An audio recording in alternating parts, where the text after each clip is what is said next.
ẹ̀yin ènìyàn wa.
Mama,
Iṣẹ́ tó dúró níbí. Ó ní dúró.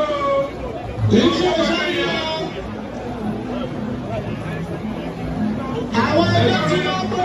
Wá bọ́bá kẹ́yẹ ọkùnrin. Bọ́bá kẹ́yẹ obìnrin ẹ̀jẹ̀ yé wọn. Bọ́bá kẹ́yẹ obìnrin. Àdó. Ẹ máa bọ̀ báyìí. Lísàbí Sisters. Ẹgbẹ́ Royal Sisters. Wọ́n tẹ̀lé Lísàbí Sisters. Bọ́bọ́láṣẹ́ ẹgbẹ́ Forensic Sisters. Ẹgbẹ́ tí wọ́n bá ti gbé orúkọ yẹn náà bọ̀.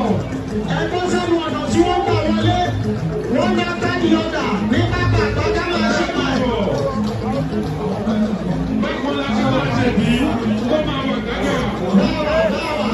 Gbogbo èèyàn ló ń fẹ́ ká kọ́kọ́ fẹ́ bẹ́ẹ̀ wọ́n. Ó wà bí ó wà tó yé sí. Ẹ̀rọ bínú ó máa kárí. Èdè wa la máa pè. Ọdún yìí dùn. Tẹ̀sí ọdún yìí wà. Ọdún tó kọ́ wá sí ìlú ẹ̀ lọ. Títí ìfẹ́ni tó ṣe pẹ́pẹ́ yẹn. Adùn. Ó wà lẹ́gbẹ́ ẹ̀rọ yẹn. Abẹ́kúta Descendants Union. Ẹ̀rọ jẹ́ ó bẹ̀ ó wà bẹ́ẹ̀ yẹn. Níbẹ̀ yẹn, Èkó wà bẹ́ẹ̀. Èkó wà. Lẹ́kí, Ó wà bẹ́ẹ̀. Òfurufú. Kẹ́sì ọ̀fadà. Ó wà bẹ́ẹ̀. Ó yẹ ìbá. Abẹ́kúta Descendants Union. Adùn. Ó yà dùn. Pápápá.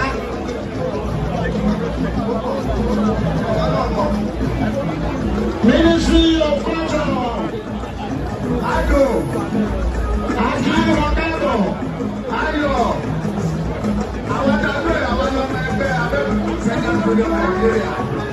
Àwọn ní àwọn bàbá wa ṣe àwọn fẹ́wọ̀n jọ, àwọn bàbá dúdú lórí ìwọ̀n tí gbogbo wa jọ ń ṣe lẹ́yìn ọlọ́run gẹ́gẹ́ bí bàbá gbó. Ọlọ́run ọmọ tó lọ́rùn ọlọ́run òsì ní pé ṣòpin fún wa.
Àṣàkẹ́ TV.